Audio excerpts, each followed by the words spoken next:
Good evening, everybody joining in. We're excited to welcome you all for today's session. We're talking about California. A lot of you are thinking about studying in the region. Today, we'll hear from one of the leading schools in California talking about career opportunities their graduates have had in the region. But we'll wait for a couple of minutes as many of you join in. We're now just about 75 of us already in the session within the first minute. So exciting to see you all. Um, while we're waiting for the rest to come in, um, just in the chat functionality at the bottom of your screen, if you can tell us where you're joining in from today, just at the chat function, just so we get a gauge of where the audience is coming in from. If you post in the chat just a city name where you're joining in from, we'd love to know. We're just crossing 100 now. So hopefully everyone can access the chat. Yes, great. So we've got somebody from Ghana joining in as well. Lovely to have you here. Mumbai, Srinagar, quite a widespread. Delhi, Karachi, Punjab. There we go. The numbers comments are flowing in. Kolkata, Pune, Vellore. Lovely to have you all here. Today's session will cover opportunities that California has to offer as you think about a master's or an MBA in the region. We've got the UCI Paul Merage School of Business. We'll hear first about the school a little bit from the Senior Director of Recruitment and Admissions. We'll then also hear the real journey of three alumni that have gone through the process, managed to get aspirational jobs, as if I may call them that, and are doing really well in their career. So we learn a little bit about their curiosity when they started that search, how the school has helped them today, and where they are in their careers and what they see coming forward. As we wait for a minute more for some of you to join in, great to see people from across the world. We've got folks from Guwahati, Noida, people from Pune. Keep posting where you're joining in from. We've got folks from South Africa today as well. Love to see some of you joining in. We've got just over 150 of you now online. We'll start with the first piece in just about 2 minutes. But in the meantime, I'm going to put up a quick poll on your screen. While we wait for the audience to come in, we'll try and understand what is important to you as you think about studying abroad. So in just a quick minute, you'll see the first poll come up on your screen. What motivates you to consider studying in the USA? Is it the access to quality education and world-class institutions? Is it the opportunities for career development or advancement? Is it the cultural experience and the diversity that the country offers that motivates you? Is it the networking and professional connections that you may build as you pursue a program in the dreamland? Or is it the potential for higher earnings that's one of your biggest motivations? We very well understand that there might be more than one of these that align with you. Tell us what's your main motivation behind the story. Is it access to quality education and world-class institutions? Is it the opportunity for career advancement that the country offers? Is it the cultural experience and diversity? Is it the networking and professional connections that you will build? Or is it the potential for a high-paying career that you're looking to build out as well? We'll keep the poll open for just another 15 seconds. Take a quick second to tell us what motivates you the most.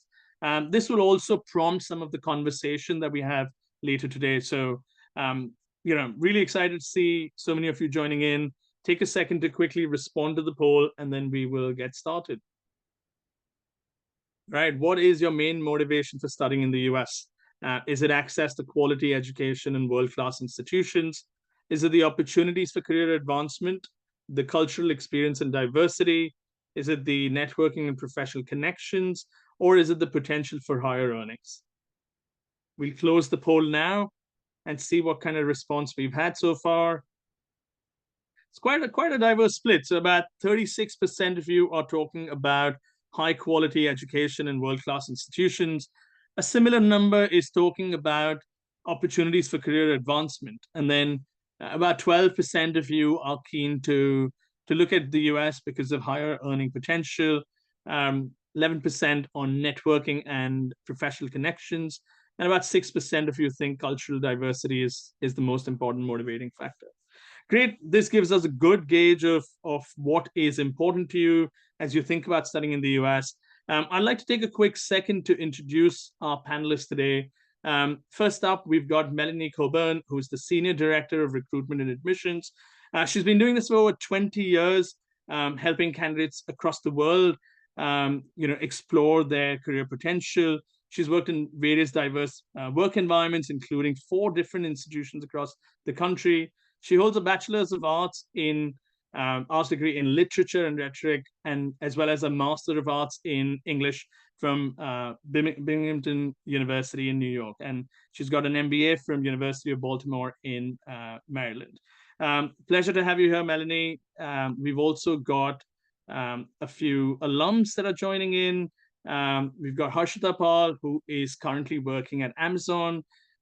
We've got Amir Mohammed, who is also working in the Bay Area at this point as a tax associate with Grant Thompson. We've got Mehek, who's at Goldman Sachs, and we've also now been joined by Shubham, who is also here as an alum from UCI. So we'll have a chance to chat with all of them in a few minutes from now. But to kick things off, I'm going to first hand over to Melanie to talk to us a little bit about how is it that UC Irvine has played a role in people's career advancement, and what opportunities do the candidates have when they think about a specialized master's or MBA coming out of UCI. Melanie, over to you. Thank you, Paras, and thank you all for being here. Welcome. And I'd like to take one moment and also introduce Jana Chang, who's here on the call with us. Jana is our Specialty Masters Programs Director of Recruitment and Admissions, and Jana will be on the call as well to take any of your questions. Jana's been here about 10 years. So welcome to everyone. Welcome to our presentation, California Dreaming from Campus to Corporate. I have a great privilege of working and living in an amazing area of the world.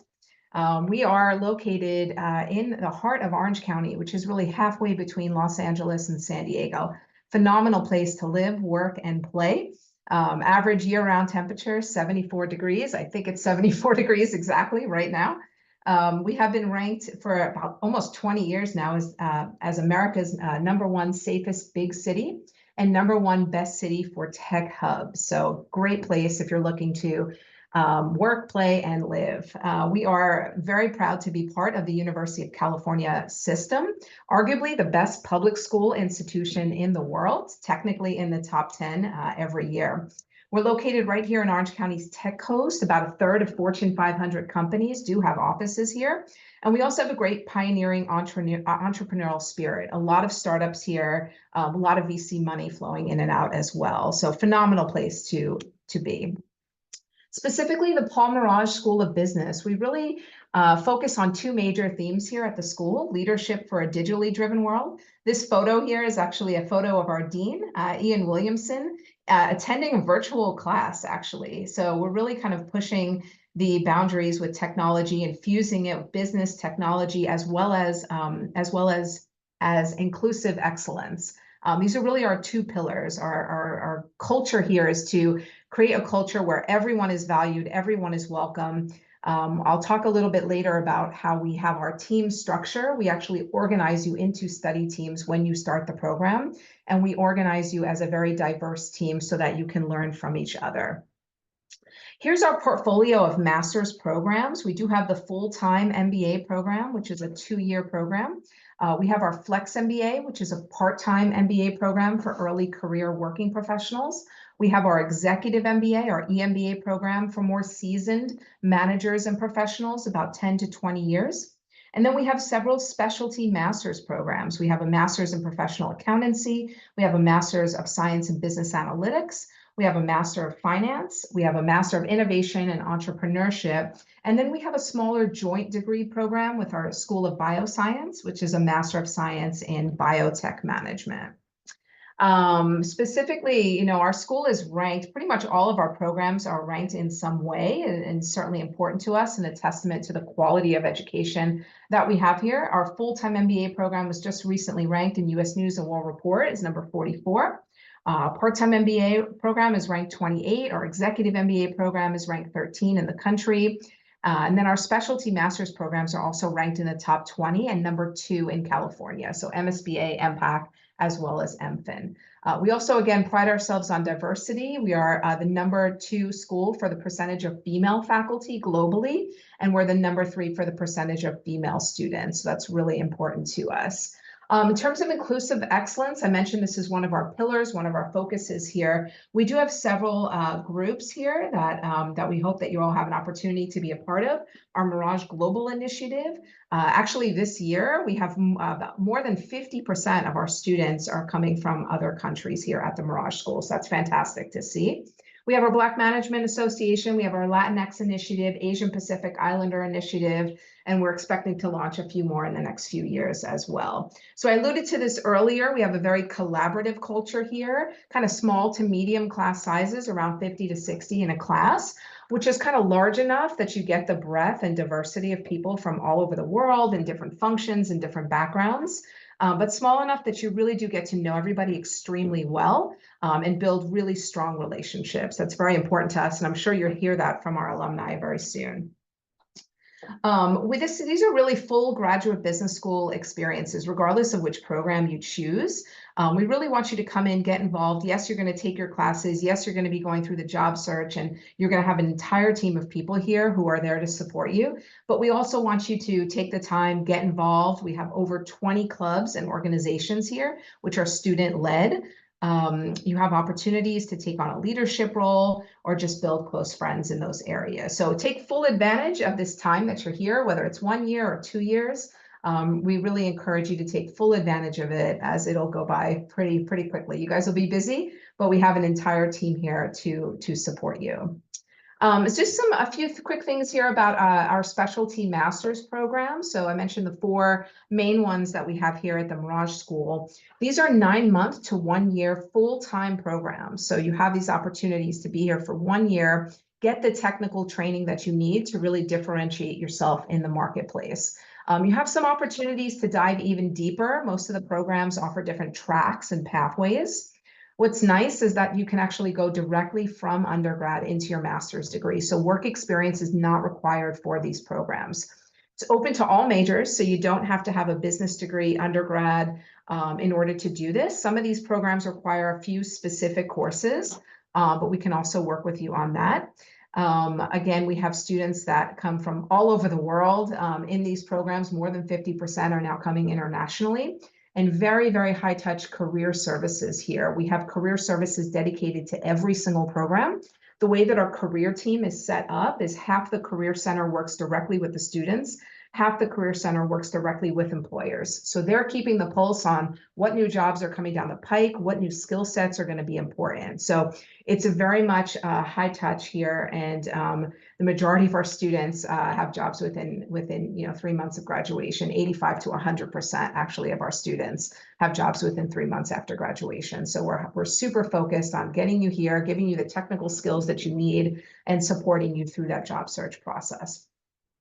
In terms of our full-time MBA program, this is really designed for more earlier career professionals. Kind of the sweet spot, I like to say, is about 3 to 6 years of work experience coming into the program. This is a 21-month program, so 2-year program. All of the students do a summer internship. We have a number of different ways for you to kind of specialize and dive a little bit deeper with your full-time MBA. We have immersions and electives in and around healthcare, tech, digital transformation, finance, marketing. A lot of people looking to go into consulting, brand management, product management roles. So we have a lot of electives in and around there. Again, highly engaged career center who partners with you. Our students who are entering this fall, which is end of September, have already started working with the MBA Career Center in June. So the process is, it's a full 2-year process. They're already working on the plan for their summer internships 1 year from now. Full-time MBA class, about 40% female. and about 85 to 95% landed jobs last year within 3 months of graduation. Then we have 2 other programs here for working professionals. Some of you may have considered our Flex MBA, which is more for earlier career professionals. Their students have options of taking classes in person, online, or a combination of both. There is an international residential, a 1-week trip included in this to really understand global business firsthand. And then we have our executive MBA program, again, more so designed for managers and executives, 10 to 20 years experience. This year, we just started accepting F1 students into our executive MBA program. So keep that in mind. There is coaching, leadership, executive leadership coaching built into this program. There is the 1-week international residential. There's a tech track, a healthcare track included. So this is really designed for those more seasoned professionals that are really looking to move up into those VP and eventually C-suite roles.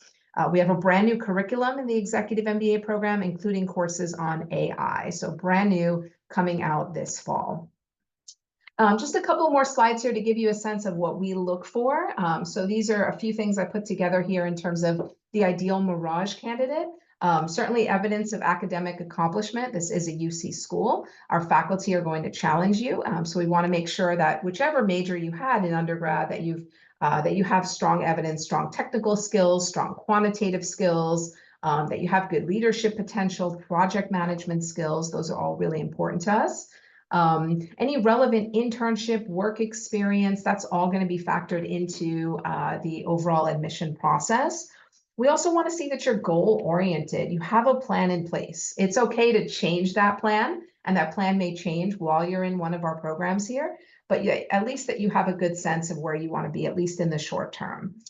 Transferable skills, right? We have military candidates in the program and so forth. Not everyone has that business background, and that's okay, but the transferable skills that you have are really important to us. That strong work ethic, that commitment to teamwork, solid communication skills, as well as an analytical mindset. Those are really important to us. You're going to have to learn how to work with people, and that inclusive and global mindset. So hopefully that gives you a sense of, again, who we look for in the program. And then finally, just real quick, we wanted to let you know that we do offer a number of different scholarships here for our students. We thought this would be important for you to know that. Typically between 25 and 50% of tuition, we do award in merit-based scholarships. So it's based on your overall application. This past year, we did offer a few full ride scholarships for top candidates. We also have a program called Merage for Africa, as well as Merage for Latin America. Our goal is to increase representation from these companies. So we were awarding a few full tuition scholarships for these students who will eventually become ambassadors and help us attract more people from these regions. We also offer some scholarship competitions throughout the year. We offer teaching assistantships. We have some endowed scholarships here from our donors, as well as we can provide you with a list of private scholarships, organizations that do sponsor graduate business students. So definitely connect with us if you have any questions on scholarships. And then finally, where are our alumni? What is the ROI from our programs? Our alumni are pretty much all over. Our alumni are all over the world. This is just a quick snapshot of some of the companies where our students landed just this past year.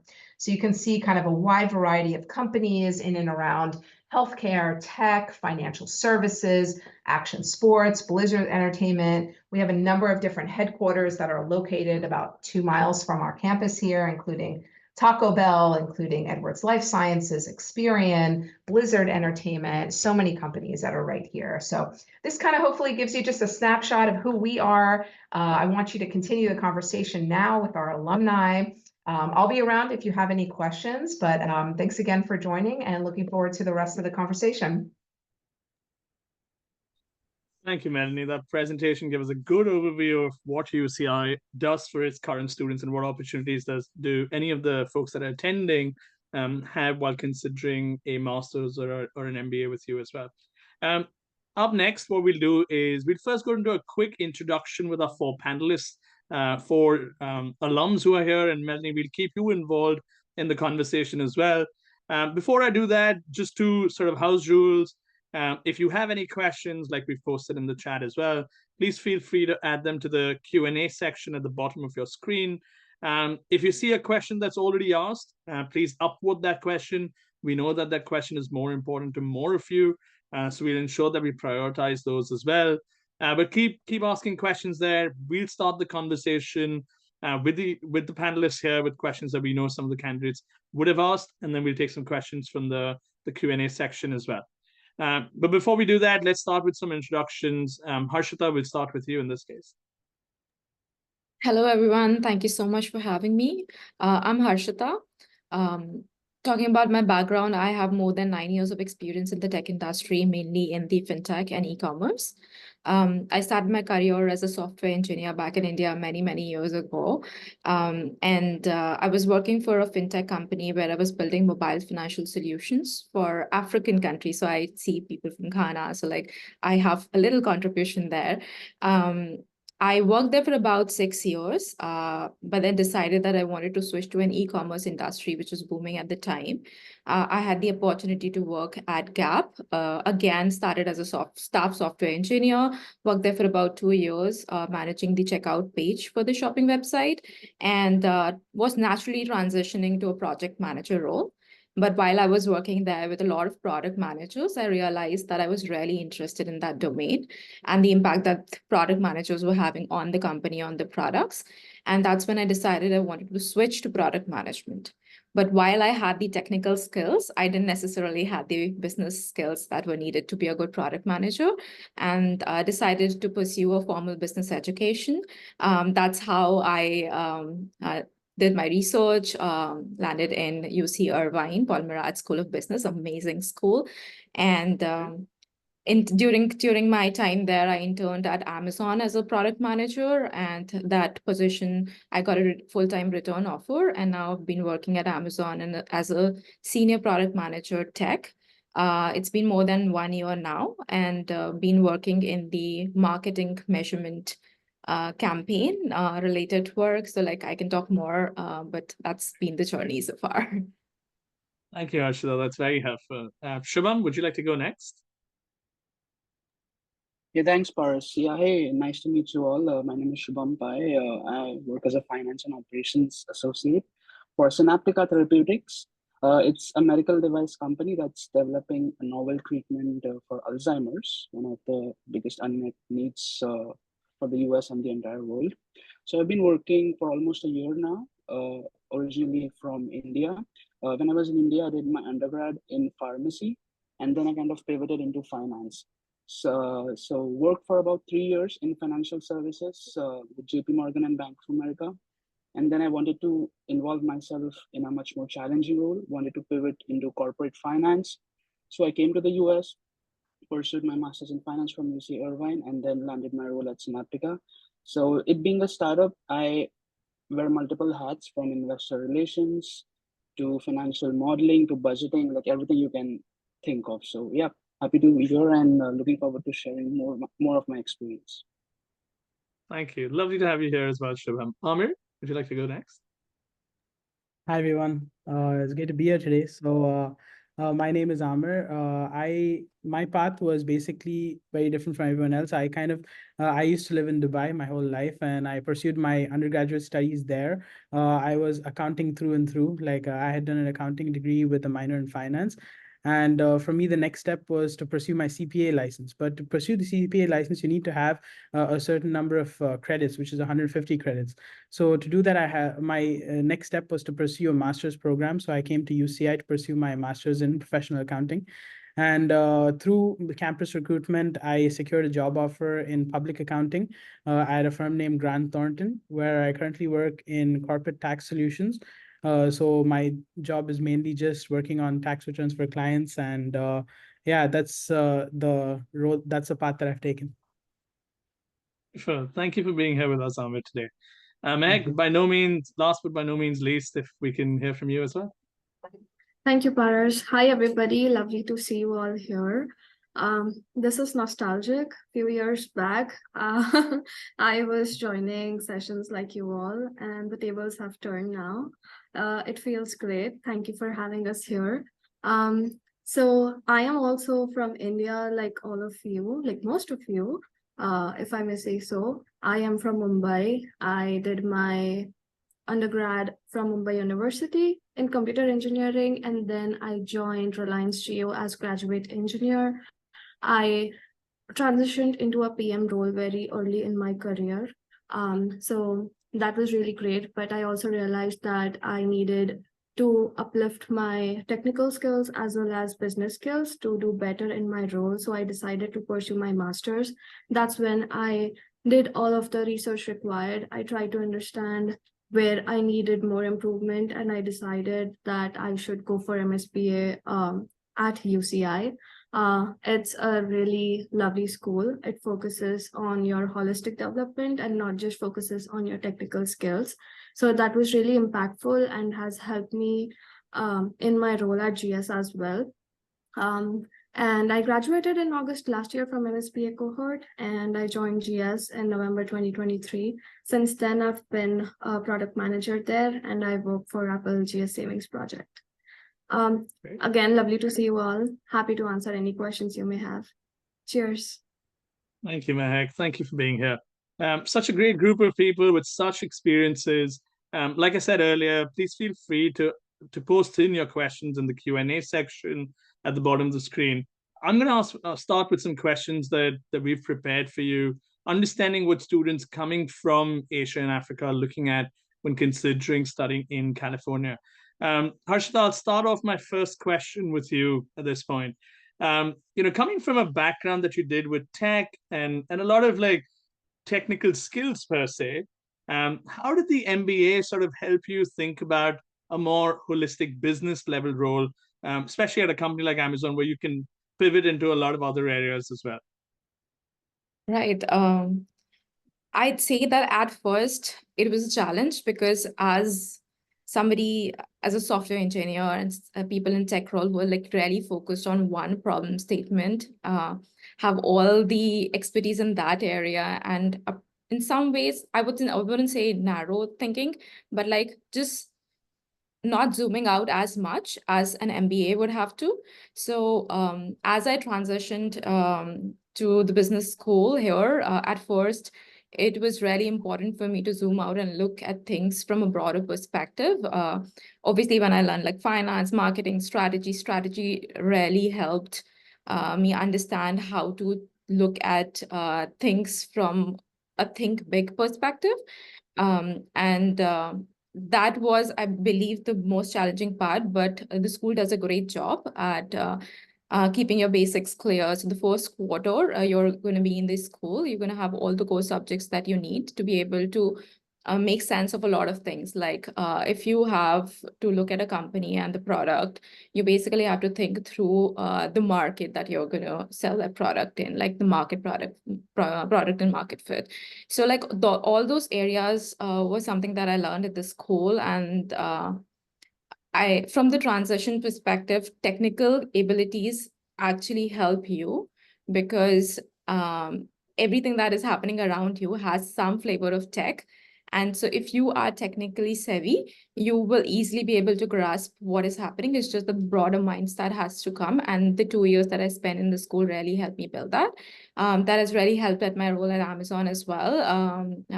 Because I need to talk to people, understand like cross-functionally how to approach things. I'm constantly working with marketing people, sales, and the leadership skills are something that I learned at UCI. I mean, I was becoming a manager, but being a manager is very different from being a leader. So I think holistically, it builds your personality and it teaches you a lot of things to be successful in your career going forward. I mean, you can be great at one thing, but being good at most things also helps. So like, I'd say that was how the transition was. There were so many lines I'm going to take from your few lines and make a book out of that.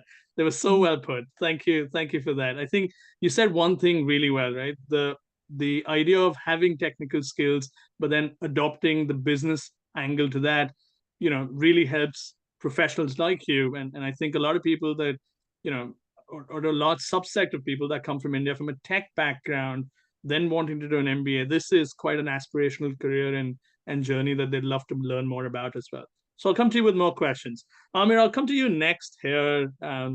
Harshita spoke about technical skills or tech as such as well, but let's talk a little bit about technical skills. You're probably that person who has, looked at that same core function prior to pursuing your master's program, and you're now building further within that as well. What were some of your motivations when you went through that decision-making process? So for me, basically, I come from a family with a long line of accountants. So when I was born, that decision was made. I was told like you're going to be an accountant. So and it runs in my blood. It's like from day one, we were told like a calculator was put in front of me, and I was told like this is what you're going to learn. So growing up in that kind of environment, that for me the thought process was always like that was the end goal. Like I want to be certified as an accountant. I want to work in that line, and obviously like I did it because I liked it as well, not just because I was pressurized. Like I kind of found myself just gravitating towards it. So throughout my undergrad, like I also tried out some different types of avenues. Like I also went into finance a little bit. I did an internship at a bank trying to learn in corporate finance, but I found that it wasn't for me. I kind of always gravitated towards working in corporate tax and working in just straight up accounting. So that was why I took the path that I took. And I'm thankful because now I feel like I am thriving in that role. No, thank you. Thank you for sharing a bit of your journey as well. Shubham, I'll come to you next. You're probably in that buzzworld era of startups and everything funding around you. How did the Masters of Finance at UCI help you in, you mentioned earlier that you're doing sort of a role that expands into functions more broadly now as well. How did that program set you up for this role as well? I think there's almost every class that has some contribution to the role that I'm playing right now. Even some classes that I didn't feel as much would contribute to my role, but I've been proven wrong. I would say the MFin program is a great platform for anybody to launch their career in finance. Firstly, it's very accelerated. It's just a year-long program, but it's very well designed. The first quarter starts with a lot of foundational courses. One of which I remember is accounting. I was not very great at accounting, unlike my co-panelist Amir, but I would say in a few weeks of time, the professor did a great job at covering a lot of accounting concepts. So, and I would say accounting and financial statements is pretty hygiene in any financial you want to go into. So that really set us up really well. And then for the following quarters, we had a great choice of electives. So I really handpicked my electives based on what was the career trajectory that I wanted to go into. So there were some great classes like cases in corporate finance. That's the class that you would hear every MFin alumni talking about. It's taught by Professor Yuhar Chouhan, who is himself from Harvard. And imagine learning Harvard cases from the guy who really wrote those cases. It's really next level, and a lot of breadth covered in that as well, from valuation to financial modeling to bankruptcy. I mean, the list goes on and on. And over that as well, there's a lot of soft skills development, that if there's a case that's put in front of you, how do you answer those questions, articulate your thoughts, and convey it succinctly? So it gives you a preview of the real world. How do you deal with imperfect information? Because in the real world, you don't really have all the information on your desk. And how do you make educated guesses? So all of that really helped me in landing this role. I mean, the list can really keep going on. There was M&A as well. So anybody who wants to take investment banking, the M&A class is definitely very helpful. I would like to mention that UCI gives you an access to a Bloomberg trading lab, which I feel is really good to have, because not many schools give you that facility. So I did a course on Bloomberg market concepts that really then went onto my resume and became a talking point in interviews.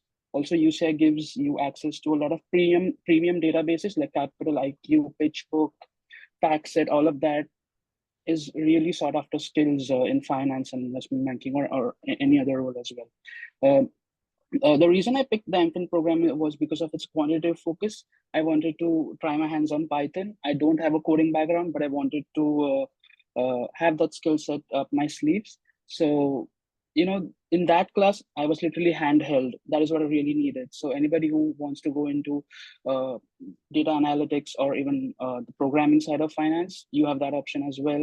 I took some classes with the MBA folks as well, just to understand the strategic side of finance. there's venture capital, private equity. And then to really sum it up, you have the capstone project to put your skills to the test in the real world. So, I specifically wanted to come back to the healthcare industry because of my undergrad in pharmacy. So I took up a capstone project for a biotech company to build an asset licensing model. So that really summed up all of my experience there. And I think I've said a lot, but I'm definitely missing out on a few.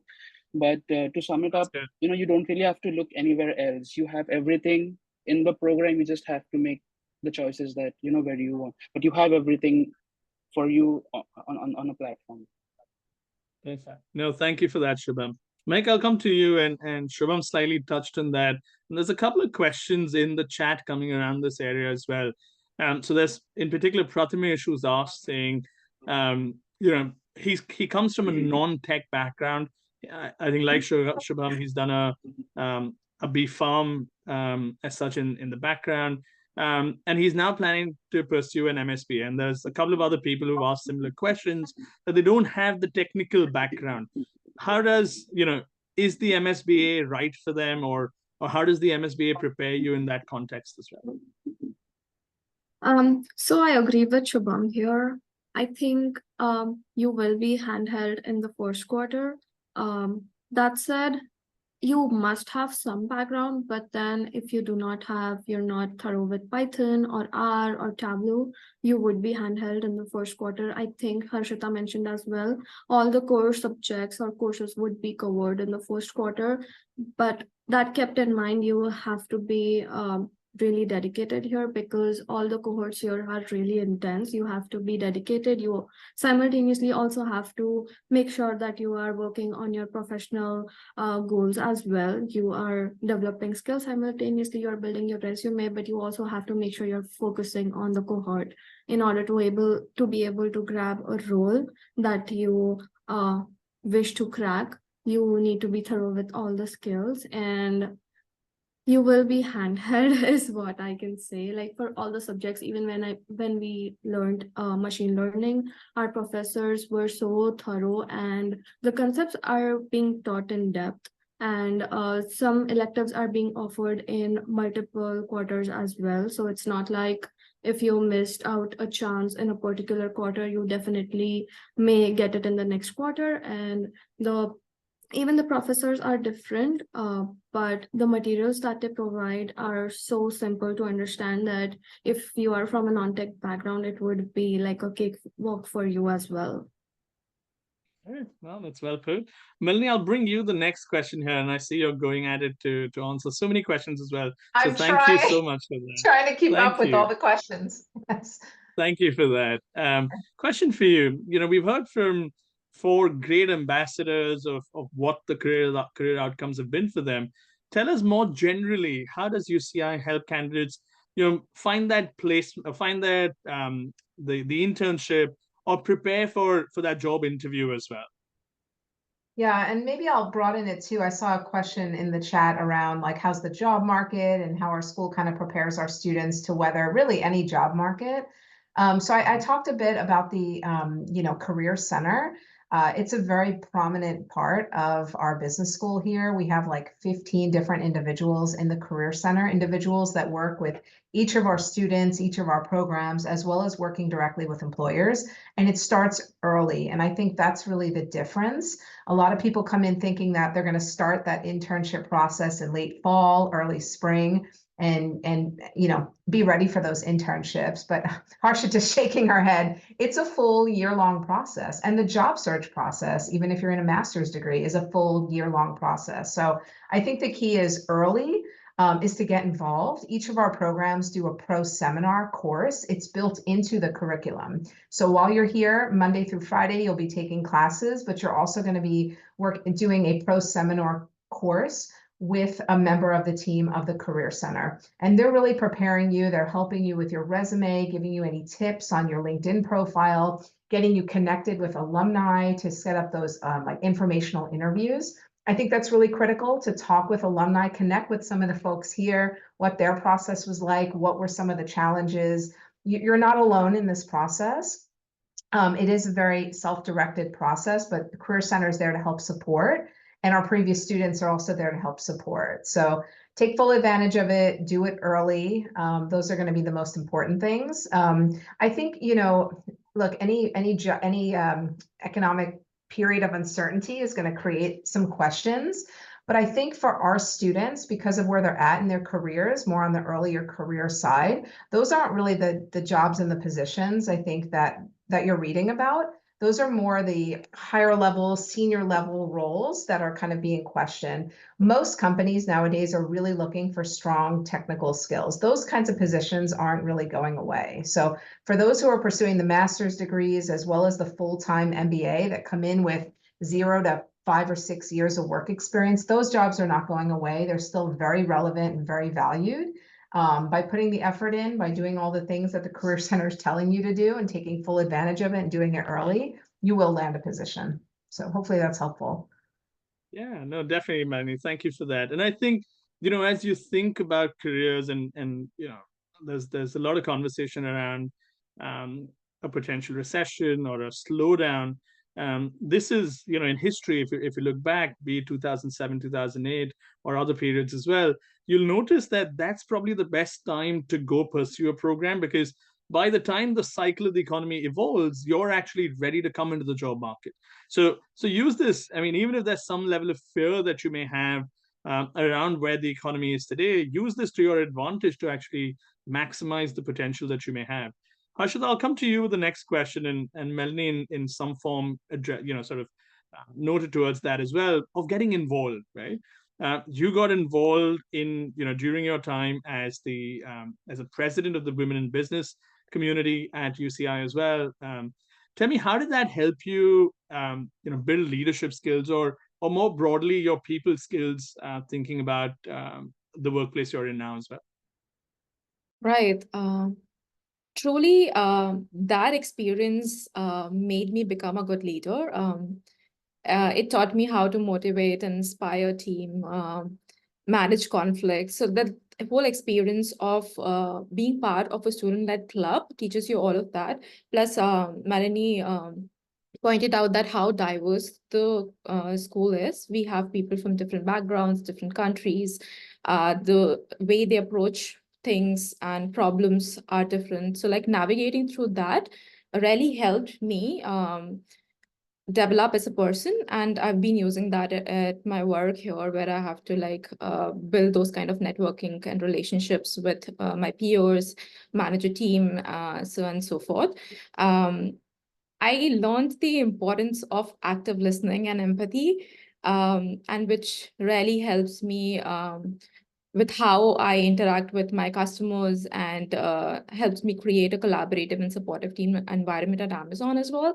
So I'd say all of that, and it also required, like some people would say it's a student-led club, so it's not like at high stakes, but when you're in a business school, you're actually doing a lot of things to become the leader or the person that you want to, and you take it very seriously. So it also required me to make strategic decisions, think critically about various challenges that came my way. Like, do you have this much budget, this amount of time to lead this activity? You have to connect with folks outside of the school to build that relationship, who can come and speak about their experiences at the school.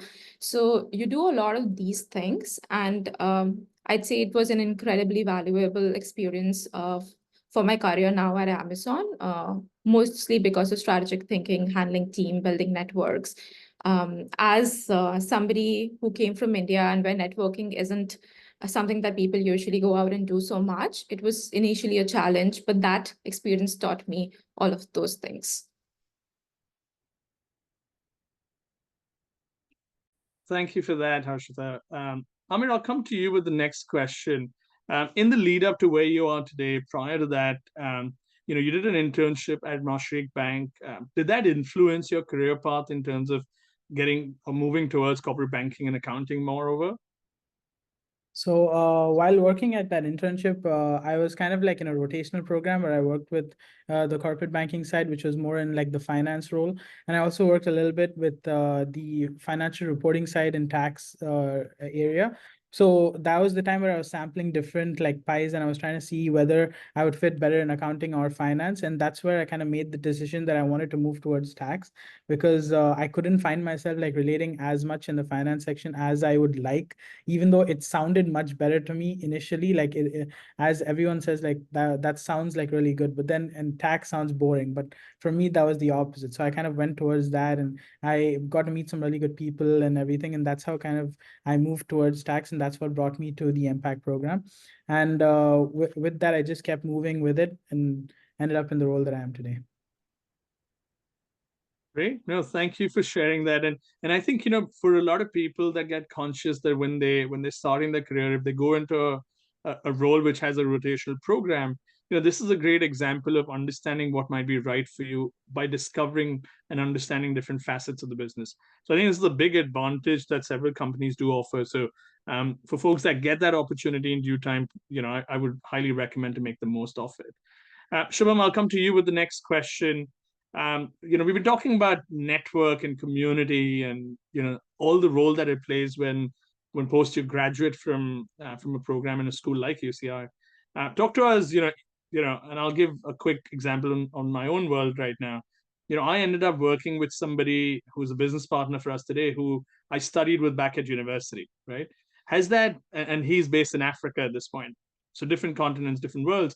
Has that sort of network played a role in your evolution, one as a professional, but also as as you're working in a startup? Are you able to leverage those experiences? Of course, I can't agree more. It's important to realize that your fellow classmates, they are not just classmates, they are your future colleagues, business partners, collaborators. And I realized that early on. And as an international too, it's important for you to build your network, because most of us don't really have a family or friends over here.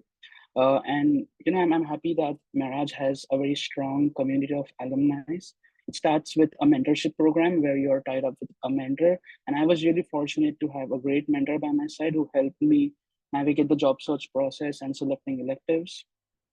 In fact, recently we had an alumni event, which is a beach party where all 4 years, or I think 5 years of MFin alumni, that was the first of its kind event, got together to connect. And I really have some really direct examples of how being a part of the UCI network has helped me. Firstly, in one of the classes that I took, I worked with one of the MBA students, and then he ended up being a co-intern at Harvey & Company. That's where I did my summer internship. So that was a direct example of how your classmates can become your colleagues in just a short matter of time. Then, in fact, there's a classmate whom with us studied during my MFin program. He's from Dubai as well, and he has his own family office. So we are actually exploring an investment in Synaptic. I mean, it can't really get more direct than that. So to really sum it up, I would say who you know matters as much as what you know, especially in the long run. That's a great point. Thank you for that. Meg, I'll bring you for the next question here. In a busy environment and time like now, I also think California might have something to offer that a lot of other parts of the world may be wishing for. Is there an opportunity for you to build a good work-life balance, being in a busy role, especially at a place like Goldman Sachs? What does California offer you that other parts don't?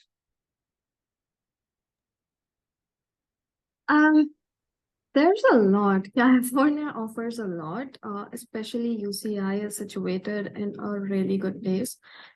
You get the opportunity to live in SoCal.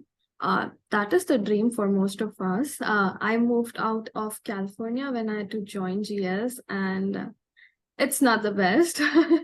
You really realize you had a lot to explore around, because you wish to take a break. Even if the cohort is intense, there will be times where you would want to visit the beach or go for camping, and it's just easy to like refresh, take a break. In California, there's LA nearby. You can visit multiple national parks as well. You can also visit North Cali from UCI. It's not that far away if you know how to drive. Like, that's very easy. There's a lot to do around, even at UCI itself. you have a lot of opportunities. You get to go to the gym. There are many classes being offered. There are yoga sessions. Peer community might have also some ways to release your stress.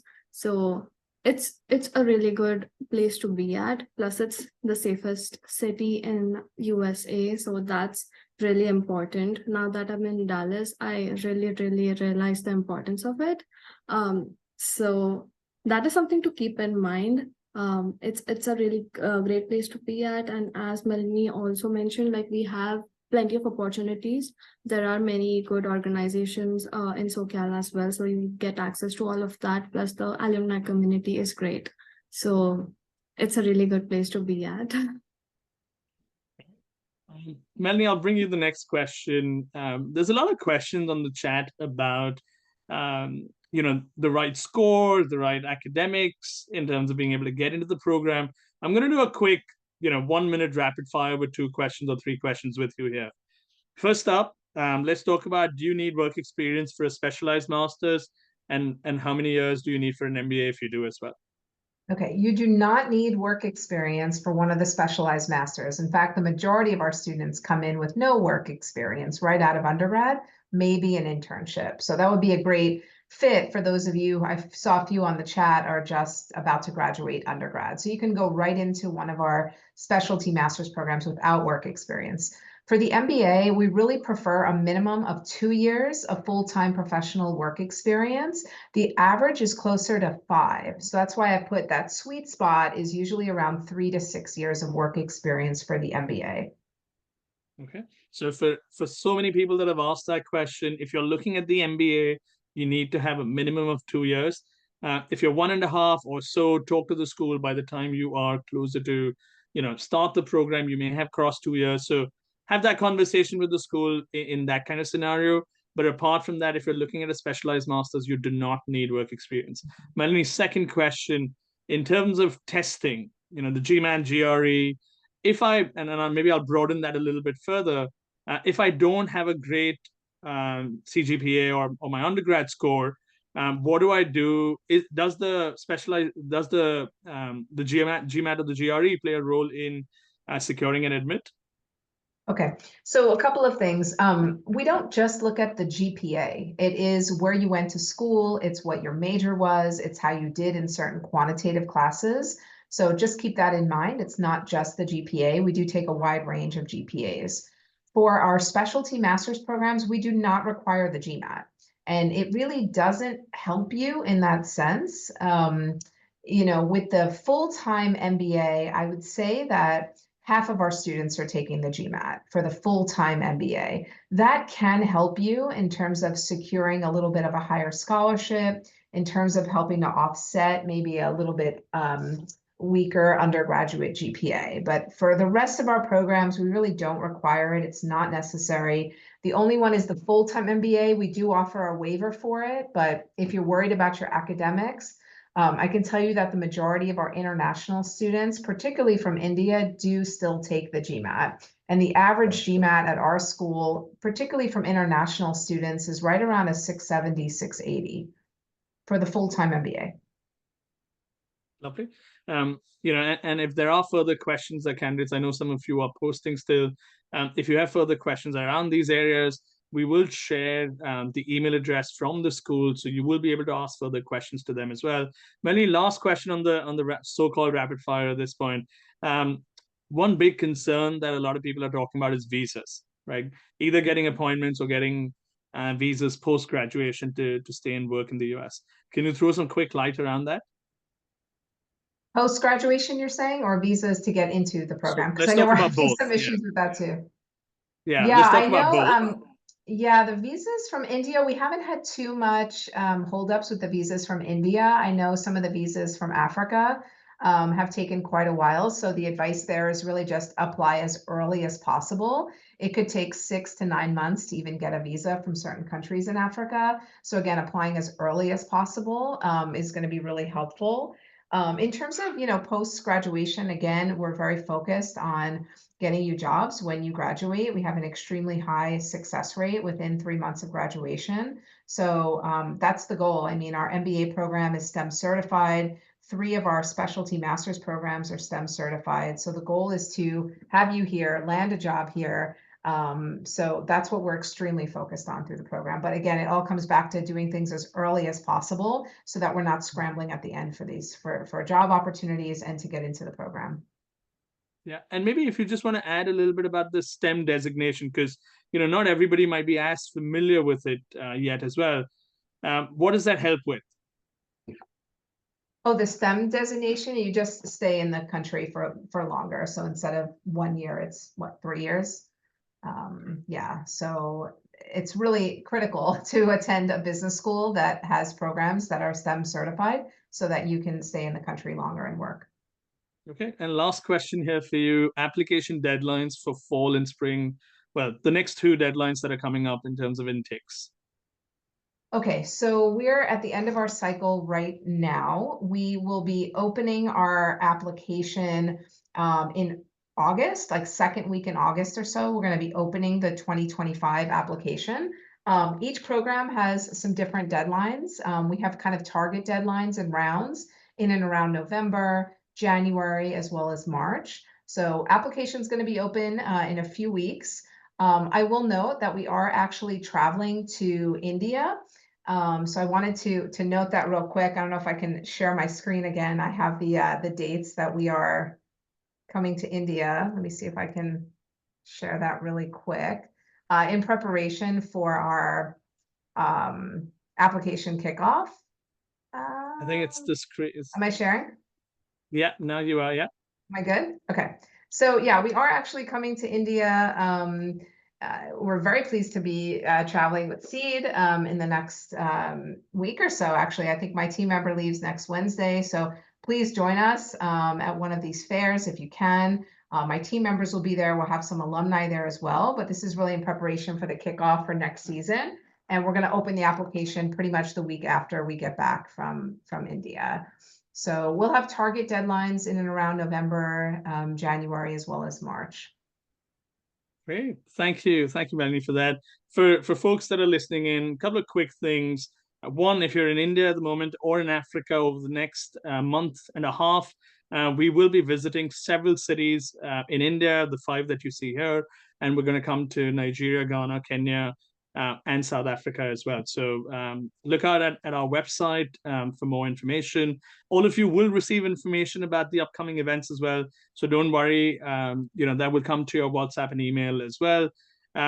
There are some questions about funding, and I want to take a quick second to mention that by attending today's event, you've all become eligible for the Seed Scholarships Fund.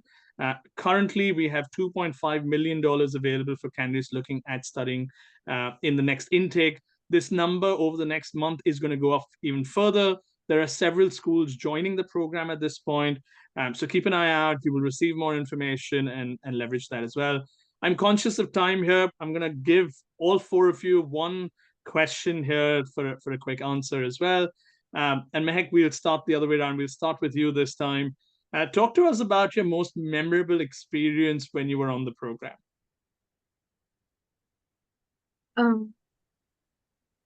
That is a really good question. I think the most memorable experience and the experience that helped me the most professionally and holistically was the capstone project. UCI gives you an opportunity to work with real business problems. You get to work with various industries. And so that really helped me because you get an opportunity to solve a problem statement for them. And it's on a very short deadline. So you have to be really dedicated and you have to work. And you also get an opportunity to work with your entire group. So it gives you a quick glimpse of how the corporate world in US looks like. So it's like stepping into the industry before you actually step into the industry. So that really helped me maneuver which industry I would like to go into and how should I approach my job hunt further. So that was the most memorable and most helpful for me. Okay. Harshita, if you want to go next. Oh, I'd say my whole 2 years were really memorable. I really miss my peers. But if I had to like pick just one, I'd say the case competition that I did, that really gave me the exposure of working into a product manager as a product manager in like a real world setting. And that really helped me build my case when I was interviewing as a career transition. So like I'd say that. But the whole 2 years, like it's amazing. Just MBA is great. Shubham? Yeah, I mean, for me, it was definitely the summer quarter. I mean, I've never been so busy in my entire life because I was doing like 2 internships simultaneously with the capstone project and another elective and the job search and so many miscellaneous things. So I was like running from post to pillar, and it was really crazy in a good way. But yeah, I'll never forget that time and how I went about, 1 day at a time, 1 week at a time, and was able to navigate the whole quarter successfully. Okay. Amir? For me, I would say the most memorable was just working with my study team. So as it was mentioned before, we're assigned into study teams in the first week, and we were all apprehensive because we didn't know each other. We would have liked to make our own groups, but then I got lucky and we really bonded in the classroom, outside the classroom, and we became friends, and it really it made the experience so much better. We were working together and we became good friends and we'll be friends for a long time, hopefully. Great. Melanie, I'm going to bring you a few questions at this point. I'm conscious that there are a few more questions that holistically we've not covered from the candidates that are writing in. So I'll take the next 5 minutes here to ask you a few questions. And we'll put Melanie on spotlight alongside me for our team just to make sure. But we're not finishing yet. For the 4 of you, just give us 2 more minutes and we'll get some of these questions and then come back to you again as well. Melanie, one question that a lot of people have asked about is, switching careers or switching faculties from an undergraduate to thinking about what they could do at a postgraduate level. So 2 or 3 names of people that have asked. Shivam is one of them, and a few others. A few people have done a computer science undergrad background and are thinking either they should do the MBA or they should look at a specialized master's. What is, any advice that you have for them? Okay, so, and I have both, right? I have first of all, I have an undergraduate degree in literature and rhetoric, no business whatsoever. And then I have a master's degree, and then I have my MBA. So, just a couple of things. The majority of our students at our school do not have a bachelor's degree in business. The vast majority do not have a bachelor's degree in business. So don't let that scare you away. The majority of students are coming with social science, economics, engineering, etc. In terms of the master's degree, again, the master's degree is really the best bet for you if you are really coming in, not a lot of work experience, really want to get those strong technical skills to give you that competitive edge for that first job. MBA, you're in a different mindset already. Look at Harshita. She already came in having significant amount of work experience. She's already had those technical skills, lots of exposure to challenges, failures, successes. She is really on a fast track into management and leadership at this point in her career. So you really look at it as just where you're at in your career, at which point, if it makes sense. I'll tell you, in this field, I'm seeing a lot of people do a master's degree and then coming back 5, 6, 7 years later and doing an MBA. We're also seeing the opposite. We're seeing now students pursuing an MBA after they have a good number of years of work experience, and then coming back and retooling and getting technical experience. I talked with a student last week. He's finishing up his MBA and going straight into Master of Science in finance. So we've seen all of it because the world is changing so quickly, and the technical skills are becoming even more necessary. So you're for sure a powerhouse if you have both, but it really depends on kind of where you're at this point in your career. One other question that a lot of people have asked about is, if they have a good GPA or a CGPA in the range, some of the ranges that people have mentioned is between 4.3 or 4.5 on a scale of 5. So they have strong academics. Now, what is their potential from a scholarship and funding opportunity per se? And obviously we want to talk about the holistic review as well, but talk to us, is that score important or are there other factors that you take into consideration as well? Yeah, no, absolutely. I mean, academics are important. Like I said, I mean, this is a University of California school. So the faculty are going to expect that our students come with strong academics. So for sure, that's going to be important, but that's definitely not the only factor. I mean, we've turned away students with 700 on the GMAT, 4.0 GPAs for MBA because they don't have any work experience or any significant work experience. So it's one factor, but like the GPA, it is what it is from undergrad. You can't affect it, you can't change it. So that's why it's so critical to take your time with the application process, really thinking through what your goals are, showing us that you've done your research on our school, that this is a good fit for you, really having a plan. Like I said, at least in the short term, you should have a sense of where you want to go with your goals and draw that connection to why UCI is really a great fit for you. So we're definitely going to reward students that have strong academics, but it's certainly not the only factor. We want to see that leadership potential. We want to see those technical skills, those quantitative skills, those soft skills, the communication skills. All of our programs require an essay. We have a video essay. We interview our candidates. So all those pieces are critically important. Great. Are there opportunities for graduate assistantships, and is there a process as such that that students can keep in mind when they think about that? Yeah, so like teaching assistantships, right? So all of our students can apply for teaching assistantships when they're here. Something that we do offer to our full-time MBA students is that we do give sort of priority consideration for teaching assistantships for our full-time MBA students. So those will be sort of awarded upon admission, but we do have a certain amount reserved. It's technically, it would be like an employment offer, because as a teaching assistant, you'd be employed by the university. So we have a select amount of teaching assistantships that we typically offer, typically to our international students in the full-time MBA program upon admission. But anyone can apply for a teaching assistantship when they're here. Okay, lovely. And one more question. There's this whole fear that a lot of candidates have, or from a process perspective, that there might be some ambiguity around a 3-year undergraduate degree or a 4-year undergraduate degree. Does somebody who has someone who studied business more largely in India possibly has a 3-year degree? What should they do to be qualified thinking about applying to your master's programs? Yeah, so we're the business school at UC Irvine. We're governed by the graduate school at UC Irvine. So there are specific criteria for the majority of it. Really does depend on the school, but the majority of the 3-year degrees are not recognized as the equivalent of a U.S. bachelor's degree. So it does need to be vetted through, like our graduate division here.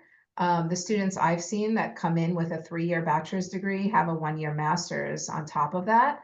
And so that's the 4 years. So it does depend. There are some exceptions. So it really depends on the school. But we don't operate alone. We make recommendations for admission, but our graduate school ultimately puts the final stamp of approval. And you offer that evaluation in-house? We do it. Yeah, as long as the transcripts are in English, we have a complete record, then we do that evaluation here. Right. So yeah, students do not need to do like a WES evaluation or anything like that. Great. And so last question for you, application fee waivers. I know we've spoken about offering that. There are questions. Is UCI going to offer that to candidates that have Jana actually just put it. I put different fee waiver codes in there, so I quickly deleted it. But Jana just put the application fee waiver code in here. So it's actually in the chat. It's just UCI Seed 2025. So please use that. We welcome you to use that for the application fee waiver code. Like I said, the application is going to open in just a few weeks. So we encourage all of you to use that. It does waive the $150 application fee. Wonderful.